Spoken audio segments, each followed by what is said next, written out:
مواعيد القادمة لمباراة الأهلي والزمالك عشان الناس كلها تبقى عارفة وتسجل عندها.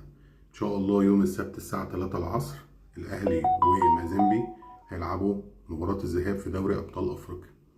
تاني يوم الأحد الساعة 6 في استاد القاهرة لقاء الذهاب، الزمالك هيلاعب فريق دريمز الغاني. الساعة 6 في استاد القاهرة لقاء الذهاب.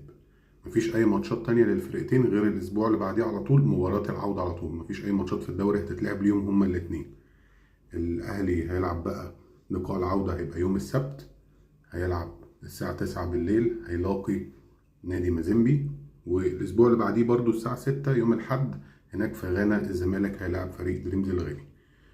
طبعا دريمز الغاني هو خصم سهل وكل حاجة للزمالك، بس ما ننساش ان هو معاه جون انطوي. جون انطوي يا جماعه ما كبرش، جون انطوي عنده لسه 30 سنه.